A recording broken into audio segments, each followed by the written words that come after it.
सोचिए, एक शादीशुदा महिला अपने ससुराल वालों पर दहेज प्रताड़ना का आरोप लगाती है। कुछ दिन बाद उसकी हत्या की खबर आती है, पर जब पुलिस जांच करती है तो सच सामने आने पर सब हैरान रह जाते हैं, क्योंकि जिस महिला को मृत बताया गया था वो जिंदा मिलती है, वो भी अपने प्रेमी के साथ। पूरा मामला उत्तर प्रदेश के गाजीपुर और मध्य प्रदेश के ग्वालियर से जुड़ा हुआ है। दरअसल गाजीपुर की रहने वाली रुचि यादव ने अपने ससुराल पक्ष पर दहेज प्रताड़ना का आरोप लगाया था। 3 अक्टूबर को रुचि की मां राजवंती देवी ने पुलिस में शिकायत दर्ज कराई कि ससुराल वालों ने उसकी बेटी की दहेज के लिए हत्या कर दी और शव को ठिकाने लगा दिया है। पुलिस ने मामले को गंभीरता से लेते हुए पति राजेंद्र यादव, सास कमला देवी और 4 अन्य परिजनों के खिलाफ दहेज हत्या का मुकदमा दर्ज कर लिया। मामला संवेदनशील था, इसलिए सीओ सेतपुर सर्किल रामकृष्ण तिवारी ने खुद जांच की कमान संभाली। टीम ने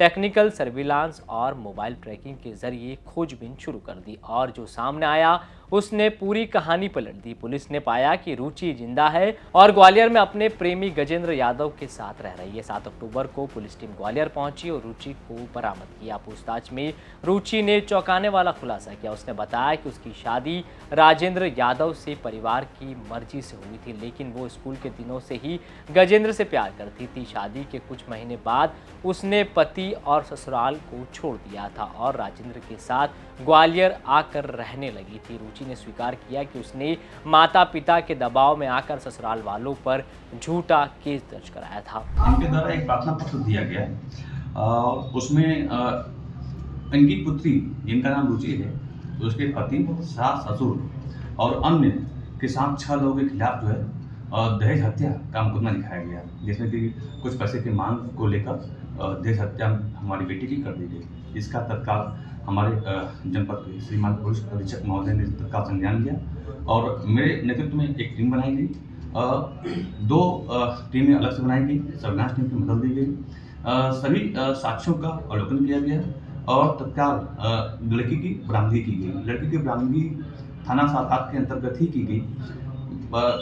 सभी समस्त तथ्यों की जब छानबीन की गई तो पाया गया कि लड़की जिसका नाम रुचि है, इसकी शादी जून 2023 में हुई थी। इसके बाद ये शादी के कुछ दिन भी रही, फिर उसके बाद वो चली गई है। पहले बनारस गई, बनारस से भीमापाल गई, भीमापाल से फिर ये चली गई। एक लड़का है गजेंद्र, गजेंद्र से इसकी मुलाकात हुई थी एक स्कूल में पढ़ाई लिखाई के दौरान ही, जिससे कि इसका प्रेम संबंध था। लड़की से बातचीत करने पर पता चला कि लड़की की शादी बिना उसकी मर्जी के हुई थी, जिससे कि लड़की चली गई, अपनी मन से गई थी। लड़की पर किसी ऐसी प्रताड़ना की कोई ऐसी बात लड़की ने नहीं बताई है और अन्य जो साक्ष्य हैं कि लड़की के विषय में कौन कौन से तथ्य सामने आ सकते हैं, सभी साक्ष्यों का हम अवलोकन कर रहे हैं। वादिनी से भी बातचीत किया जा रहा है। सभी तथ्यों के अवलोकन कर हम विधिक कार्रवाई कर रहे हैं। उधर रुचि के पति राजेंद्र यादव ने कहा कि वे पूरी तरह निर्दोष थे, लेकिन झूठे केस ने उनकी और उनके परिवार की इज्जत मिट्टी में मिला दी। जी सर, हमारा शादी 6 जून 2023 को हुई थी, जो रीति रिवाज से हुई। तो उसके जब हम शादी करके लाए तो हमारे साथ वो गलत व्यवहार करने लगी, मारपीट करने लगी, बोली कि हम तुम्हारे साथ नहीं रहेंगे। तो हमारा दबाव में शादी हुआ है, ये भी बोल रही थी कि हमारा दबाव में शादी हुआ है, हम तुम्हारे साथ नहीं रहेंगे, तुम्हारे साथ नहीं जीवन बीतेगा, हमको यहाँ से जाने दो, हम जाएंगे यहाँ से। बार बार यही मांग कर रही थी सर। तो उसके बाद हम उसके पापा को, उसके माँ को, उसके भाई को बुलाए कि ऐसा ऐसा बात बोल रही है। तो उसके माँ पापा हमारे उसको समझाएं। उसके बाद हमारे पैरों पर गिर गए, बोले कि हमारी इज्जत रख लो।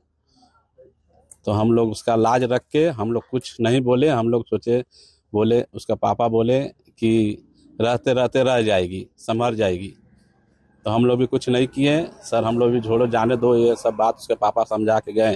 लेकिन होते होते इतना आगे बढ़ गई कि हम लोग को कुछ समझने नहीं लगी। तो हम लोग भी कुछ नहीं उतना ध्यान दिए सर। तो होते होते तो विदा करा के ले गया उसका भाई यहाँ से रक्षाबंधन में।